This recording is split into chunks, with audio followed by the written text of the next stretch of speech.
Mr. Harrison? The voice on the other end of the phone said, professional and measured. This is James Patterson, attorney for the late Robert Harrison. I'm calling regarding your brother's estate. My brother, Robert. We hadn't been particularly close in recent years. If I'm being honest, life had taken us down different paths. Him with his successful business ventures and luxurious lifestyle, me with my modest teaching career and simple life. We'd see each other holidays, exchange pleasantries, but there was always this distance between us. Not hostility, exactly, but not warmth either. Just distance. The kind that grows when two people have very little in common, except shared childhood memories and the same last name. Before I go any further, hit that like button, subscribe, and let me know where you're watching from. I can't wait to hear your thoughts on what happens next. So when the lawyer told me that Robert had left me something in his will, I was genuinely shocked. Stunned, really. I stood there in my kitchen, the phone pressed to my ear, listening to words that didn't quite seem real. A villa by the beach, 2 apartments in the city center, properties that were worth, well, more money than I'd seen in my entire life combined. There must be some mistake. I remember saying, my voice barely above a whisper. Robert and I we were brothers, but we weren't close.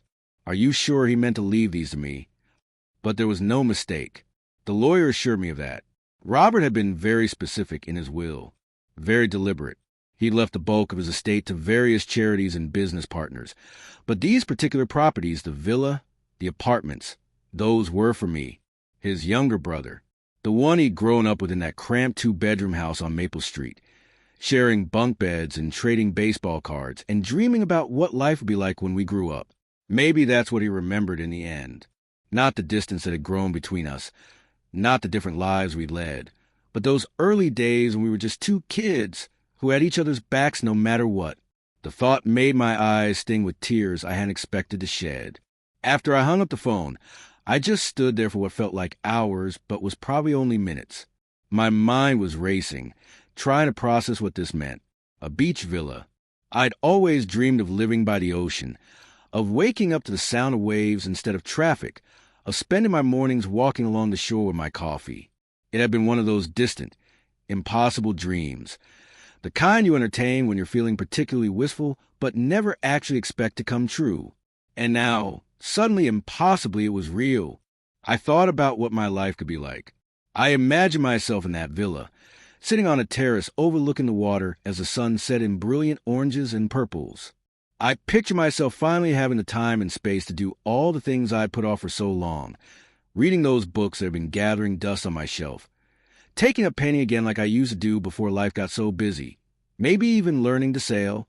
The apartments in the city could provide rental income, enough to live comfortably without worrying about every penny like I'd done for so many years. For the first time in a very long time, I felt something I'd almost forgotten. Hope. Real, genuine hope for the future. Not just the hope that things would stay okay, but the hope that things could actually be wonderful. That my twilight years, as they say, could be filled with peace and beauty, and all the simple pleasures I denied myself while working to provide for my family. I never expected it, but I was finally going to enjoy the life I'd always dreamed of. My thoughts immediately turned to my son, David. He was the first person I wanted to tell. How could he not be? He was my boy, my only child, the person I dedicated my life to raising after his mother passed away when he was just 12. We'd been through so much together, the 2 of us against the world. This inheritance, it wasn't just for me, it was for both of us. Maybe David could move into one of the city apartments. Maybe we could spend holidays together at the beach house, building new memories to replace the painful ones we'd accumulated over the years. The more I thought about it, the more excited I became. This could be a new beginning for our family. A chance to strengthen bonds that had perhaps grown a little frayed as David entered adulthood and started building his own life. I imagined his face when I told him, the surprise and joy that would light up his eyes. He'd probably make one of his jokes. He always did when he was happy, and we'd laugh together like we used to when he was younger, before life got so complicated. I walked back to the house, just a few minutes away from where I'd been pacing the yard while on the phone with the lawyer. My heart raced with an energy I hadn't felt in years. It was almost embarrassing, really. Here I was, a man in my 60s, feeling as giddy as a teenager. But I couldn't help it. I could hear the excitement in my own chest, feel it pulsing through my veins like electricity. The thought of telling my son, of sharing this incredible news with him, of seeing his reaction, it was going to be a great moment, a perfect moment. One of those memories you hold on to forever, that you replay in your mind when you need to remember that life can be good, that miracles can happen, that family is everything. We could have something together, really together. Not just occasional phone call or rush dinner, where we both checked our watches too often, but actual quality time, shared experiences, the kind of relationship I'd always wanted us to have but never quite managed to build in the chaos of everyday life. As I walked, I rehearsed what I would say. Should I build up to it slowly or just blurt it out? Should I sit him down first or catch him in the middle of whatever he was doing? I couldn't decide. Part of me wanted to savor the anticipation, to draw out the moment, but another part of me just wanted to see his face, to share this joy with the person who mattered most to me in the world. The autumn sun was warm on my face as I approached our house, the modest two-story where I'd raised David, where we'd celebrated birthdays and holidays, where we cried together after his mother died, where we had countless conversations about life and dreams and everything in between. Soon, I thought, we might have new places to make memories, better places, places filled with light and possibility instead of the shadows of grief and struggle that sometimes seem to hang in the corners of this old house. But as I approached, something felt off. It was nothing I could immediately put my finger on, just a sense, an intuition, that subtle shift in the air that tells you something isn't quite right even before your conscious mind can identify what it is. You know that feeling, don't you? That prickle at the back of your neck, that tightening in your stomach that warns you to pay attention, to be careful, to not rush forward blindly. The front door was open a little too wide, not thrown open, but ajar in a way that seemed deliberate, like someone had left it that way on purpose, or like someone had been too distracted to close it properly. I stood at the bottom of the porch steps, staring at that partially open door, and felt the first whisper of unease creep into my excitement. I didn't think much of it at first. I tried to rationalize it away. Maybe David was working on something in the yard. Maybe he'd been carrying something heavy inside and hadn't bothered to close the door all the way. Maybe he was expecting someone and had left it open for them. There were a dozen innocent explanations, and I told myself it was nothing to worry about. But then I heard the voices inside. At first, they were just a murmur, indistinct sounds that could have been anything. The television, maybe, or David on the phone. But as I climbed the porch steps, as I got closer to that partially open door, the voices became clearer, and one of them was definitely my son's. He was talking to someone. That much was obvious. But there was something about his tone that made me pause with my hand on the doorknob, made me hesitate before pushing it open and announcing my presence. It wasn't his usual voice, not the warm, casual tone he used with me, or the polite, professional one he used with colleagues. This was different, colder, more calculated, like someone I didn't quite recognize. I stood there, frozen, my hand still on the doorknob, but not turning it. Some instinct told me to wait, to listen, to understand what I was hearing before I made my presence known. It's strange how sometimes your body knows things before your mind does, how your gut can sense danger even when your brain is still trying to convince you that everything is fine. Through the partially open door, through the window beside it, I could see shadows moving in the living room. David was pacing, his phone pressed his ear, and the words that came next, well, they made my stomach drop to the floor. At first, I thought I was just imagining it. Surely I'd misheard. Surely my ears were playing tricks on me, distorting innocent words into something sinister. But as I stood there, paralyzed on my own porch, my son's voice reached my ears clear as day. And what he said, it made everything inside me turn to ice. It wasn't the excitement I expected. It wasn't joy. It wasn't hope. No, what I heard made my blood run cold, made my hands start to shake, made the beautiful future I'd been imagining just minutes ago crumble like sandcastles before a wave. I froze completely. My heart, which had been racing with excitement just moments before, now pounded with a sick, heavy dread. There, just through the window, I watched him continue pacing, completely unaware of my presence. Not his usual relaxed movements. These were the movements of someone plotting, scheming, calculating. And when I heard him say, "If he thinks I'll just split that inheritance with him, he's out of his mind. I'm taking everything. He'll get nothing," I couldn't breathe. The words hit me like physical blows, each one landing with devastating precision, shattering something inside me that I didn't know could break. My heart shattered. That's the only way to describe it. Not broken, shattered, like glass struck with a hammer, fragmenting into pieces so small I wasn't sure they could ever be put back together. The son I raised, the boy I'd devoted my life to, the child I'd sacrificed everything for, working double shifts to pay for his college, going without so he could have, spending sleepless nights worrying about his future. The young man I'd been so proud of, who I'd watched grow from a scared, grieving 12-year-old into what I thought was a good, decent adult. That person was planning something unforgivable. I stood there, my hand still on the doorknob, listening as he continued talking to whoever was on the other end of that phone call. His words came in fragments, pieces of a conversation that painted a picture I didn't want to see but couldn't look away from. "He's old," David said, his voice matter-of-fact, almost clinical. "He's not going to live forever. And when he's gone, everything will be mine anyway. Why should I have to share what's rightfully mine just because he happened to get lucky with some inheritance from an uncle we barely knew? Uncle. He thought Robert was our uncle. He didn't even know. I realized I'd never told him much about my brother, about our relationship, about the complicated history we shared. In David's mind, this was some distant relative, some stranger's money that had fallen into my lap by chance. He didn't understand what it meant, what Robert and I had been to each other once upon a time. But that didn't matter. What mattered was the cold calculation in his voice, the casual way he dismissed me, reduced me to an obstacle between him and what he wanted. He's old. He's not going to live forever.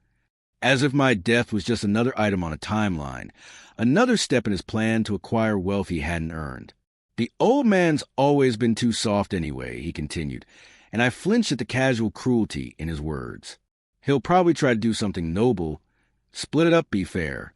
But I'm his only son. I'm his only family. It should all come to me. And if I have to convince him of that, or if I have to wait, well, I'm patient.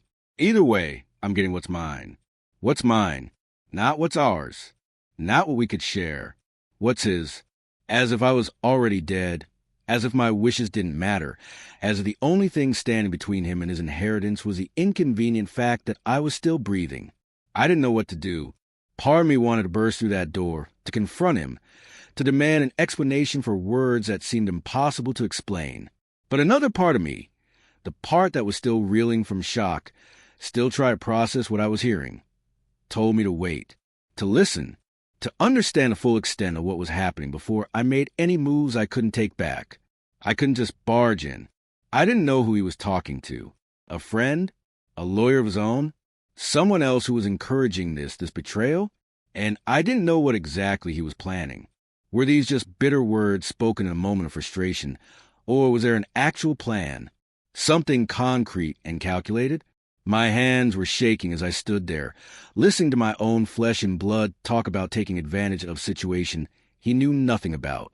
My mind raced through memories, searching for signs I'd missed, warnings I'd ignored. Had he always been like this? Had I been blind to it, too focused on being a loving father to see the truth of who my son was becoming? I thought back to all the years, all the sacrifices I'd made for him, working 2 jobs after his mother died, so he could stay in his private school, so his life wouldn't have to change more than it already had, skipping meals sometimes so he could have the lunch money to fit in with his wealthier classmates, putting off my own dreams, my own needs, always putting him first. Always. And now this? He kept talking, and I kept listening, even though every word was like acid burning through my chest. "I've been playing the dutiful son for long enough," he said, a bitter laugh in his voice. "Always calling, always visiting, always pretending to care about his boring stories and his simple little life. Do you know how exhausting it is? But it'll pay off. He trusts me. He thinks we're close. And that trust is going to make this so much easier. Pretending.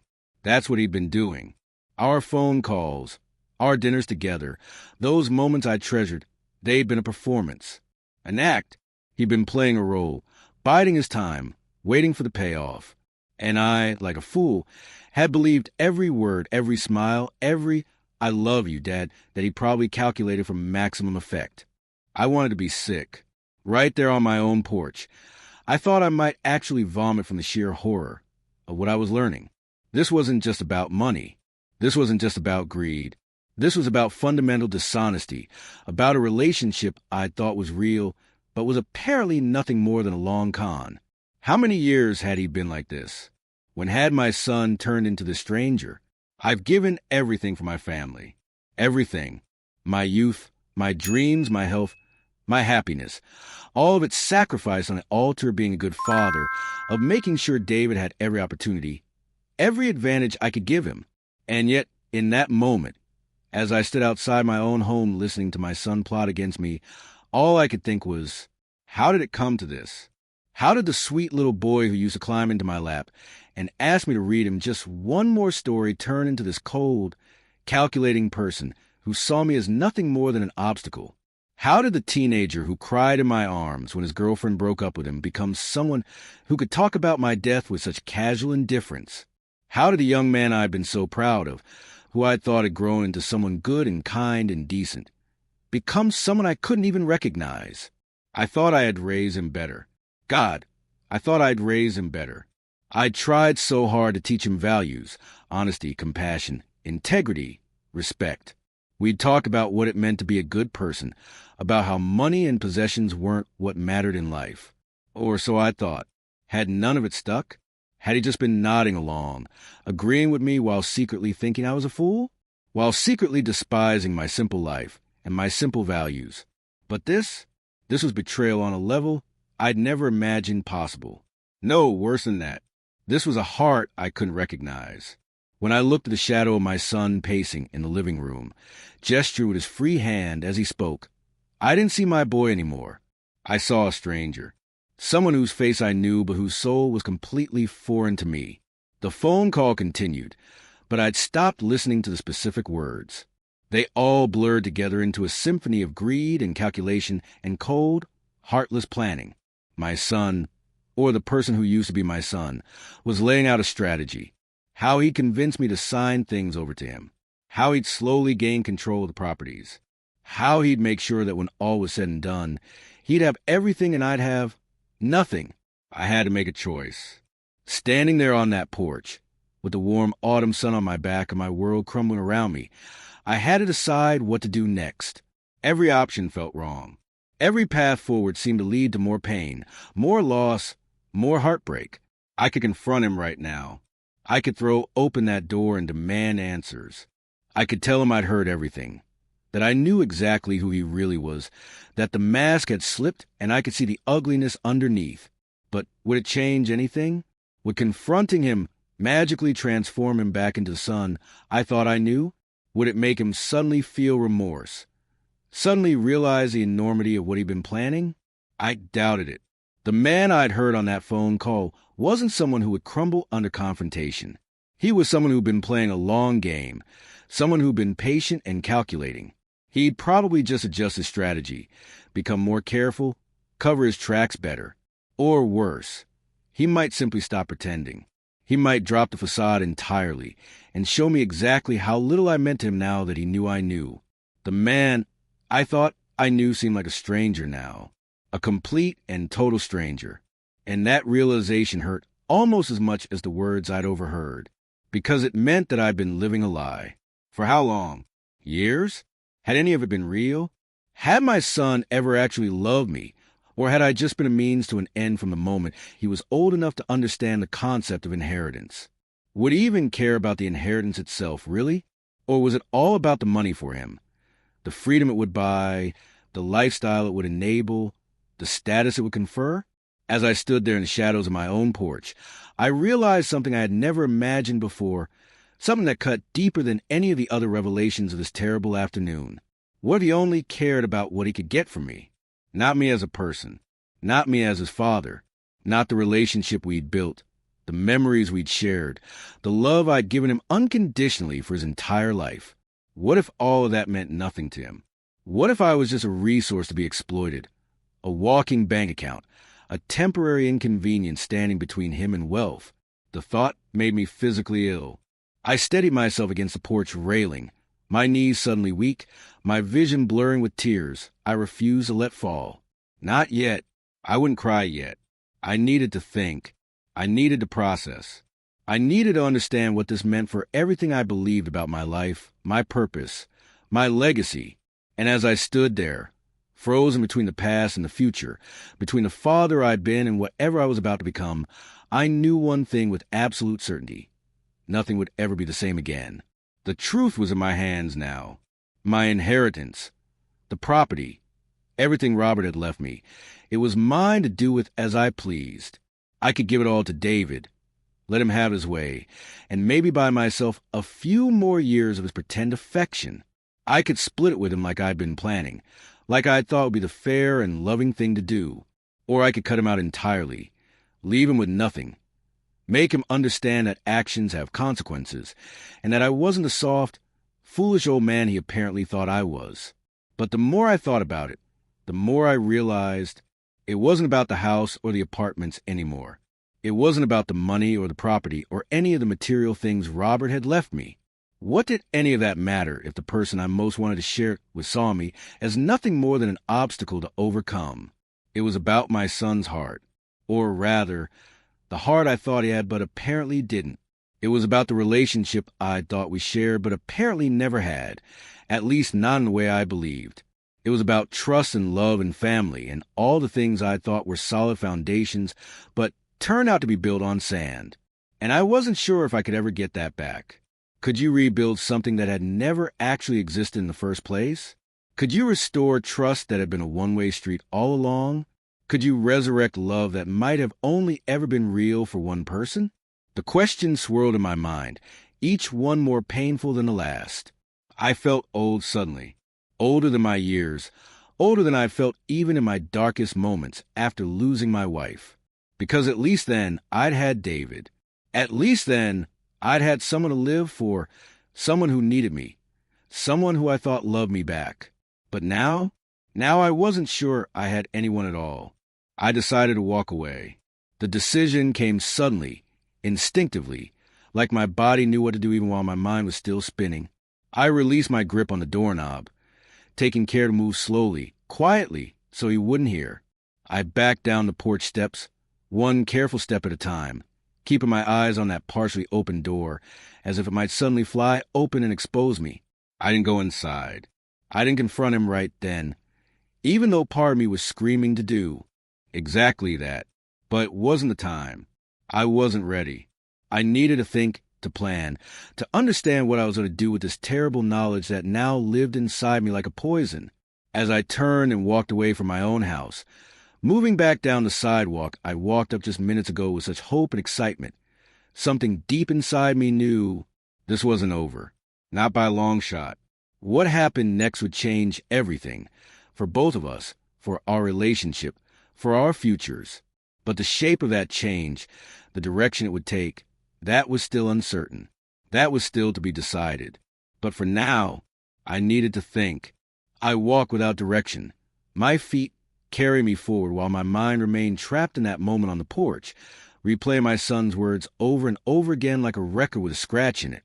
The neighborhood around me, the familiar streets I'd walked for decades, seemed foreign now, as if I was seeing everything through different eyes. Or maybe the world hadn't changed at all. Maybe it was just me who had changed, who had been forced to see things as they really were instead of how I'd wanted them to be. I had a decision to make. Actually, I had many decisions to make.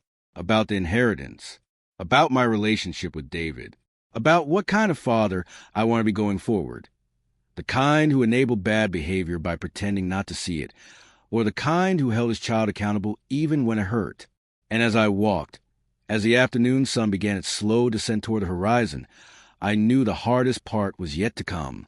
The confrontation that would eventually happen. The conversation we'd eventually have to have.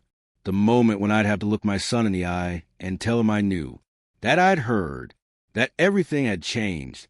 Could I ever look at my son the same way again? The question haunted me with every step I took. How could I? How could I see him and not remember this afternoon? Not hear his cold voice calculating my death? Not see the stranger behind a familiar face? Even if we somehow moved past this, even if we found a way to rebuild, would there always be the shadow between us? This knowledge of who he really was when he thought no one was watching? Could we ever rebuild the trust that was shattered in that single moment? Trust takes years to build and seconds to destroy. Isn't that what they say? And ours hadn't just been damaged. It had been obliterated, ground into dust so fine that I wasn't sure there was anything left to work with. You can't rebuild a house that's been burned to the foundation. You can only clear the rubble and start over. But starting over with a parent-child relationship, was that even possible? I didn't know. I genuinely didn't know. And that uncertainty was almost as painful as the betrayal itself. But one thing was clear, crystalline in its certainty, even as everything else swirled in confusion and pain. This story was far from over. This afternoon, this terrible, heartbreaking afternoon, was just the beginning, the prologue to whatever came next. And what came next? Well, that would depend on choices I hadn't made yet, conversations I hadn't had yet, confrontations I wasn't ready for yet. The beach villa Robert had left me, the apartments, the inheritance I'd been so excited about just an hour ago, all of it seemed meaningless now. What good was a beautiful house by the ocean if you had no one to share it with? What good was financial security if the person you loved most in the world saw you as nothing more than a wallet with a pulse? Maybe Robert had known something I didn't. Maybe that's why he'd left me these things, not just as a gift, but as a lifeline, a way out, a chance to build a new life, separate from the pain and disappointment of the one I'd been living. Maybe my brother, in his final act, had tried to give me an escape I didn't even know I needed. The irony wasn't lost on me. I'd spent so much of my life focused on David, on being the best father I could be, that I'd lost myself somewhere along the way. I defined myself entirely through my relationship with my son. And now that relationship was revealed to be something other than what I believed. I was left wondering, who was I really? If I wasn't David's devoted father, his supporter, his friend, then what was I? The inheritance Robert left me. Maybe it was a chance to find out. A chance to discover who I could be when I wasn't sacrificing everything for someone who apparently didn't value the sacrifice. A chance to live for myself. Finally, after decades of living for others. But even as I thought this, even as I tried to imagine a future where I moved to that beach villa alone, where I built a life that didn't revolve around my son, the idea filled me with a profound sadness. Because that wasn't the future I'd wanted. That wasn't the dream I'd been nurturing during that exciting walk home from the lawyer's office. I'd wanted to share it. I'd wanted us to build something together. I'd wanted my son beside me, laughing on that beach, making memories in that villa, being the family I'd always believed we were. But you can't force someone to be who you want them to be. You can't love someone into being a better person if they don't want to change. And you can't build a relationship on your own. It takes two people, both committed, both invested, both actually caring about each other as more than just means to ends. As the sun continued its descent and the shadows grew longer around me, I found myself at a crossroads. Not literally.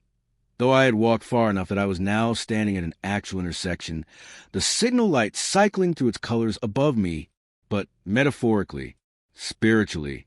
I was standing at a point where my life could go in multiple directions, and the choice I made would determine everything that came after. I could go back home. I could pretend I hadn't heard what I'd heard. I could tell David about the inheritance and watch him pretend to be happy for me, pretend to be excited about our future, all while knowing it was nothing but an act. I could let him play his games, let him think he was fooling me, and maybe in the process hold on to whatever scraps of our relationship were still salvageable. Or I could confront him. I could lay all the cards on the table and force us both to deal with the truth of what our relationship had become. It would be painful. God, it would be painful, but at least it would be honest. At least we both know where we stood. Or, and this was the option that kept whispering to me as I stood there at that intersection, I could simply walk away. Not from the conversation, not permanently, but for now. For as long as I needed to figure out what I actually wanted, who I actually was, and what kind of future I wanted to build. The beach villa Robert left me could be a sanctuary, a place to heal, to think, to rediscover myself. The apartments could provide the financial security I'd need to make my own choices, instead of being forced into them by circumstance. The inheritance could be the gift of freedom. Freedom from expectations, from disappointment, from the pain of watching my son's facade crack wider and wider until there was nothing left underneath but naked greed. But it could also be lonely. So terribly, achingly lonely.